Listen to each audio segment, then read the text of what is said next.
Governor రాష్ట్రపతి ఆమోదం లేకుండానే 10 బిల్లులను చట్టాలుగా అమలు చేస్తూ తమిళనాడు ప్రభుత్వం సంచలన గెజెట్ నోటిఫికేషన్ జారీ చేసింది. ఒక రాష్ట్ర ప్రభుత్వం గవర్నర్ రాష్ట్రపతి ఆమోదం పొందని బిల్ ని చట్టంగా అమలు చేస్తూ గెజెట్ జారీ చేయడం దేశ చరిత్రలో ఇదే ఫస్ట్ టైం. తమిళనాడులోని సీఎం ఎంకే స్టాలిన్ సర్కార్ పంపిన బిల్స్ ని సుదీర్ఘ కాలం పాటు గవర్నర్ ఆర్ఎన్ రవి పెండింగ్ లో పెట్టడాన్ని తప్పుపడుతూ సుప్రీంకోర్టు మంగళవారం తీర్పు వెలువరించగా ఆ తీర్పు కాపీ శుక్రవారం అర్ధరాత్రి సుప్రీంకోర్టు వెబ్సైట్ లో పబ్లిష్ అయింది. దీంతో దేశ లెజిస్లేచర్ చరిత్రలోనే మునుపెన్నడూ లేని కొత్త సాంప్రదాయానికి మార్గం సుగమమైంది.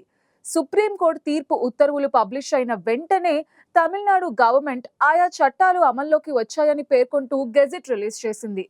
తమిళనాడు గవర్నమెంట్ గెజెట్ ఎక్స్ట్రాడినరీ పేరుతో రాష్ట్ర న్యాయశాఖ జారీ చేసిన నోటిఫికేషన్ లో ఆయా బిల్లులు పూర్వాపరాలను పేర్కొన్నారు.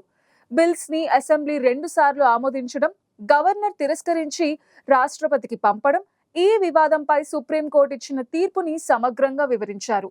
రాజ్యాంగంలోని నిబంధనల ప్రకారం సాధారణంగా రాష్ట్ర అసెంబ్లీ పాస్ చేసిన బిల్ గవర్నర్ ఆమోదించిన తర్వాత చట్టంగా మారుతుంది.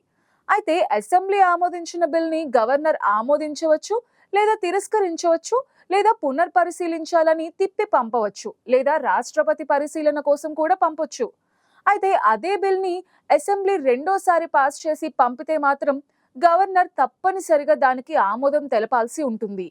హైకోర్టు లేదా కేంద్రానికి సంబంధించిన అంశాలు ప్రభావితమయ్యే సందర్భాల్లో మాత్రమే సంబంధిత బిల్స్ ని రాష్ట్రపతి ఆమోదం కోసం పంపాల్సి ఉంటుంది.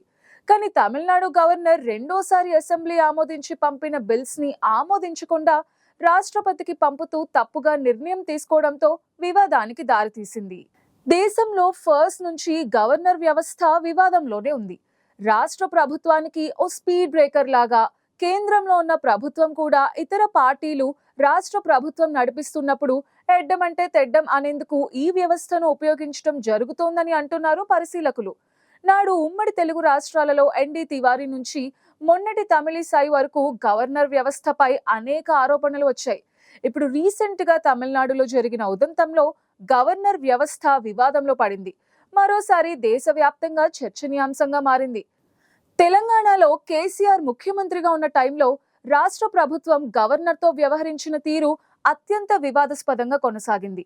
చాలా కాలంగా మన దేశంలో గవర్నర్ వ్యవస్థ రోజు రోజుకి రాజకీయ వివాదాల సుడిగుండంలో చిక్కుకుపోతోందన్నది సుస్పష్టం.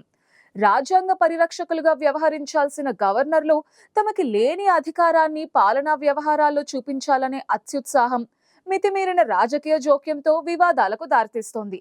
కేంద్ర రాష్ట్ర సంబంధాల బలోపేతానికి సంధానకర్తగా వ్యవహరించాల్సిన గవర్నర్ పదవికి రాజకీయ మూలాలున్న వ్యక్తులను నియమించడం జరుగుతోంది.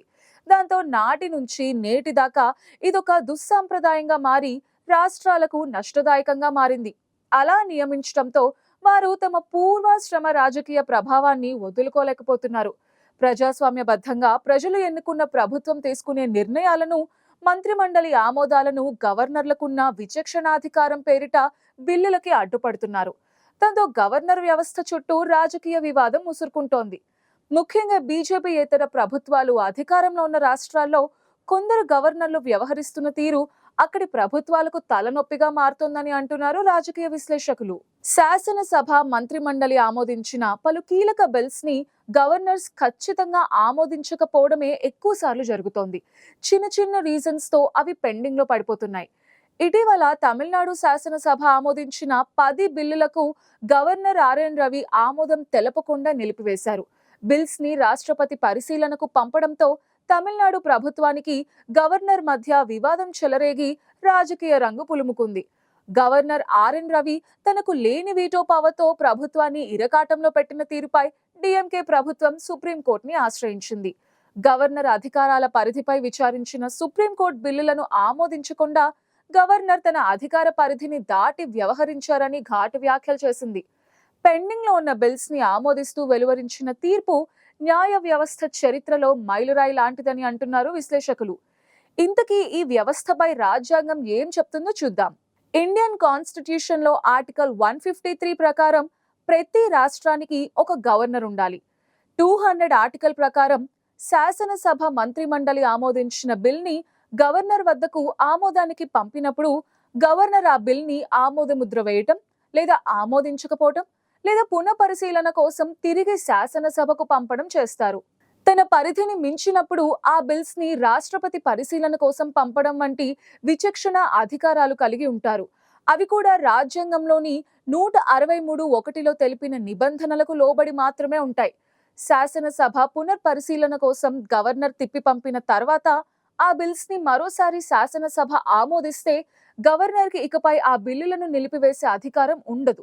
కానీ బిల్లో ఏవైనా అభ్యంతరాలుంటే అది కూడా రాజ్యాంగానికి విరుద్ధంగా ఉందని భావిస్తే మాత్రమే స్పష్టమైన కారణాలను వివరిస్తూ రాష్ట్రపతి పరిశీలన కోసం రిజర్వ్ చేయొచ్చు.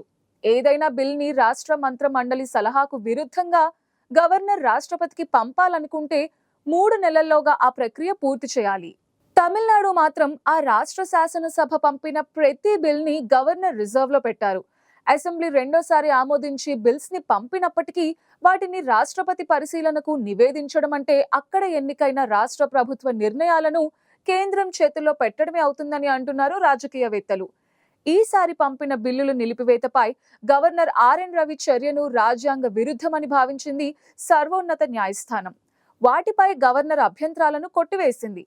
సదరు నివేదనపై రాష్ట్రపతి తీసుకునే ఎలాంటి చర్యలైనా రాజ్యాంగబద్ధంగా నిలబడజాలవని కోర్టు స్పష్టం చేసింది. రాజ్యాంగంలోని 142వ ఆర్టికల్ సుప్రీంకోర్టు తనకున్న విశిష్టమైన అధికారాలను ఉపయోగించుకుంది. పెండింగ్ బిల్స్ ని గవర్నర్ ఆమోదం పొందినట్టుగా ప్రకటించింది. రాజ్యాంగబద్ధమైన ఏ పదవైనా అది ఎంత ఉన్నతమైందైనా రాజ్యాంగం కంటే ఉన్నతమైంది కాదని సుప్రీంకోర్టు తీర్పిచ్చింది. కనీసం ఈ తీర్పుతోనైనా దేశంలోని గవర్నర్ వ్యవస్థ తీరు మారాలని అంటున్నారు రాజకీయ విశ్లేషకులు.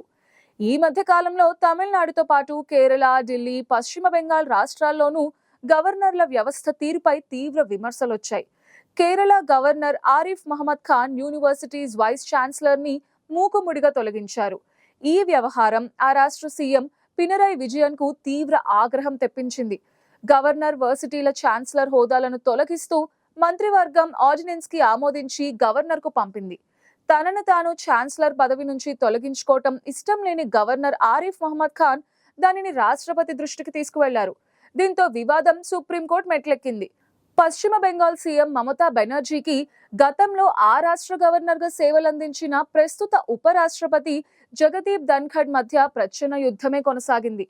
కేంద్రంలో అధికారంలో ఉన్న పార్టీ తమ పార్టీకి చెందిన నాయకులను, అనుకూలంగా ఉన్న వ్యక్తులను గవర్నర్లుగా నియమించి రాష్ట్రాలపై పెత్తనం చెలాయించాలనుకోవడం రాజ్యాంగ విరుద్ధమన్నది ప్రభుత్వాలు గుర్తించకపోవడమే ఇక్కడ విషాదం.